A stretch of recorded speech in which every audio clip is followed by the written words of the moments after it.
সমস্ত প্রশংসা আল্লাহ তাআলা রব্বুল আলামিনের জন্য এবং দরুদ ও সালাম বর্ষিত হোক আমাদের প্রিয় নবী হযরত মুহাম্মদ সাল্লাল্লাহু আলাইহি ওয়াসাল্লামের উপরে। প্রিয় ইমানদার ভাই ও বোনেরা, আজকের যে বিষয়টা নিয়ে আলোচনা করতে চাইছি যে কারা নামাজ থেকে দূরে থাকে। নামাজের জন্য যারা নামাজের কোনো মতে করতে চায় না, তাদের নামাজ থেকে দূরে থাকতে চাইছে। যে নামাজ, একটা জিনিস মনে রাখা দরকার, যে নামাজ ইসলামের কিন্তু দ্বিতীয় স্তম্ভ, প্রথম স্তম্ভ নয়।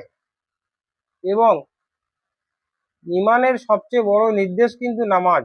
রাসূলুল্লাহ সাল্লাল্লাহু আলাইহি সাল্লাম বলেছেন, কিয়ামতের দিন বান্দার সর্বপ্রথম হিসাব হবে নামাজের।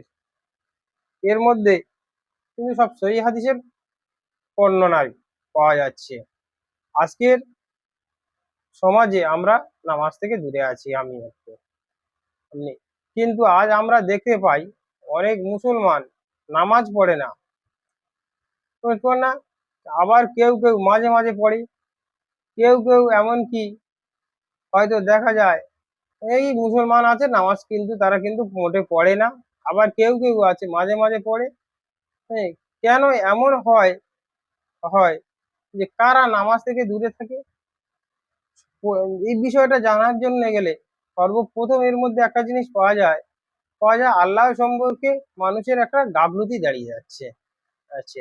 সেই গাফলতির কারণে নামাজটা ঠিক মতো পড়তে পারছে না। যে ব্যক্তি আল্লাহকে স্মরণ করে না, তার অন্তরে কিন্তু ধীরে ধীরে অনেক কঠিন হয়ে যায়। একটু জানার দরকার যে সে কোনো মতেই কিন্তু অ্যাক্টিভ হতে পারছে না, সে আস্তে আস্তে অনেকটা পিছিয়ে যাচ্ছে এবং তার অন্তরটা আস্তে আস্তে কঠিন হয়ে দাঁড়িয়ে যাচ্ছে। সে খাওয়া দাওয়া করে, ব্যবসা করে, চাকরি করে, করে কিন্তু আল্লাহর হুকুম পালন করার চিন্তা করে না। কোনো মতেই তাদের চিন্তা ভাবনা নেই যে আল্লাহর হুকুমটাকে পালন করতে হবে। এই বিষয়টা যেটা পড়ে আছে, সব রকম দিকে চিন্তা করছি, কিন্তু আমাদের নামাজের কিন্তু কোনো চিন্তা ভাবনা হচ্ছে না। ফলে নামাজ তার কাছ থেকে বোঝা হয়ে যাবে।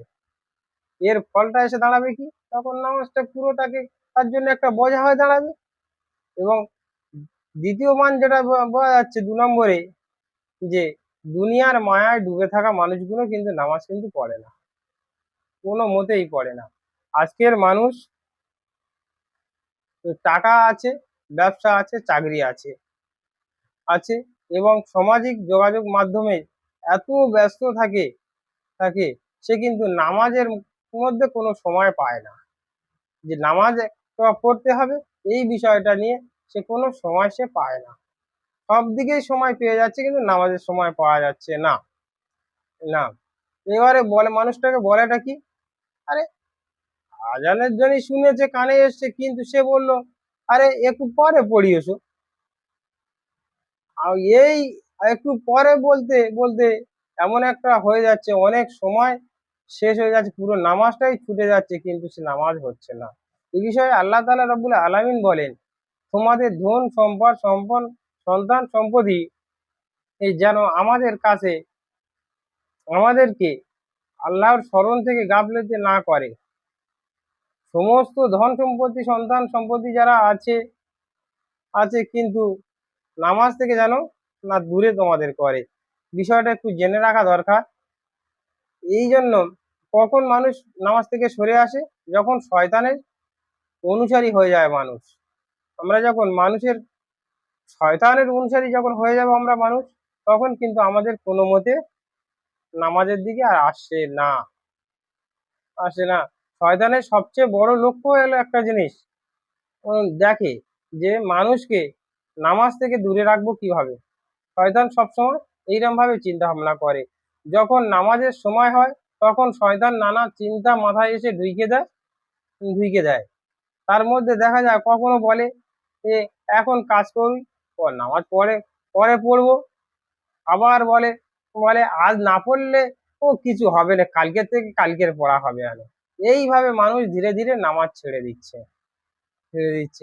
এবং অত্যন্ত ব্যস্ত হয়ে যাচ্ছে মানুষ সব রকম বিষয় থেকে। ঠিক আছে, যে ব্যক্তি নিয়মিত গুনাহ করে তার অন্তর কিন্তু কালো হয়ে যায়। যে সব সময় নিয়মিত ভাবে গুনাহ করে যাচ্ছে সে অন্তরটা তার কোনোমতেই ভালো পাওয়া যাচ্ছে না, এবং মিথ্যা বলছে, সুদ খাচ্ছে, হারাম দেখা দেখা যাচ্ছে তার কাছে, হারামের অনেক রকম বিষয়টা তার দেখা পাচ্ছে, মানুষ অনেকেই দেখা পাচ্ছে। এখনকার তো লোক তো কোনটা হারাম আর কোনটা হালাল ঠিক মতো ভাবে বলতে হচ্ছে না, এরা সব জেনেই নিয়েছে। এই যে পরনিন্দা, খাস করে আমরা মুসলমান চায়ের দোকানে গিয়ে একটু আড্ডা মারি, চায়ের দোকানে গিয়ে আড্ডা মারলে দেখা যাচ্ছে পরনিন্দা হয়ে যাচ্ছে। এই যে গান বাজনা মগ্ন হয়ে করে নিচ্ছে, ওখানে টিভি দেখার ব্যাপার আছে চা দোকানে, ইচ্ছা মতো সব চলছে। এইসব গুনাহ মানুষকে, হৃদয়কে দুর্বল করে দেয়, তখন নামাজ আর সে স্বাদ পায় না। যে নামাজ পড়ে কিন্তু সে আর এই বিষয়টাকে, সে নামাজের মধ্যে নামাজ পড়লে যে ভালোটা লাগে সেইটা কিন্তু তার পক্ষে হচ্ছে না। রসুল্লাহ সাল্লাল্লাহু সাল্লাম বলেছেন যে মুনাফেকদের সবচেয়ে বড় কঠিন হলো নামাজ। নামাজ ফজর ও এশার মধ্যে যে কোনো মতে ফজর আর এশার নামাজ ওরা যাচ্ছে না। মুনাফিকরা কি করে, আপনার যে পাশাপাশি লোক আছে আপনি বুঝতে পারবেন আপনি এর মধ্যে আছেন কিনা, সেটাও বুঝতে পারবেন। মুনাফিকরা মানুষের সামনে ভালো কাজ করে এবং কিন্তু একাকী অবস্থা আল্লাহর ইবাদত করে না। লোক দেখানি নামাজ পড়ছে, লোকের দেখাতে হবে, লোকের করছে, যখন একা থেকে যাচ্ছে তখন কিন্তু আর নামাজ পড়ছে না। বিষয়টা একটু জেনে রাখা দরকার। যেখানে অনেক মানুষ অহংকারী আছে, এই যে অহংকারী মানুষটা যেটা বলা যাচ্ছে, আমার অনেকে কি বলে থাকে যে নামাজ আমাদের পড়তে হবে না, আমরা আমার মন ভালো। এই যে মন ভালো বলে যেটা, সেটা কিন্তু কোনো মতে বোঝা যাচ্ছে না। আপনি বললে হবে না যে আমার মন ভালো আছে, এটা কিন্তু নামাজের মধ্যে পড়ে না।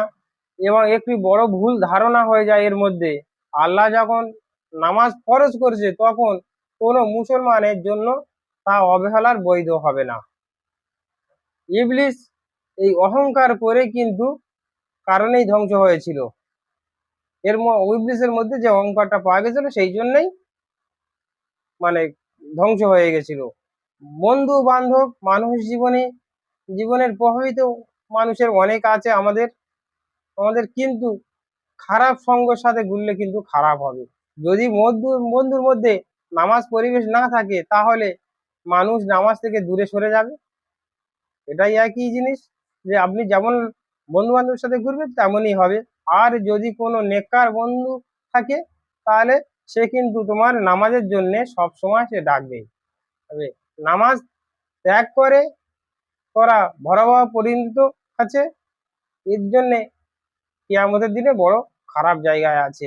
আল্লাহ তাআলা রাব্বুল আলামিন বলেন তাদের পরে এমন একজন প্রজন্ম এলো যারা নামাজটাকে নষ্ট করলো এবং প্রকৃতি অনুসরণ করলো। আমরা নামাজ থেকে, আল্লাহর হুকুম থেকে দূরে থাকলাম এবং সারা বিশ্বের সমস্ত প্রকৃতিকে অনুসরণ করতেছি, তারাই অচিরে সম্মুখীন হবে শাস্তির। তারাই কিন্তু জাহান্নামের শাস্তি সারা জীবনে, ওই রকম আমরা যেমন সারা জীবনে কোনো নামাজ থেকে সরে আছি, সেই রকম ভাবে ওখানেই ওই রকম সারা জীবন তারা কিন্তু নামাজ থেকে গিয়ে শাস্তির বাইরে পাবে না।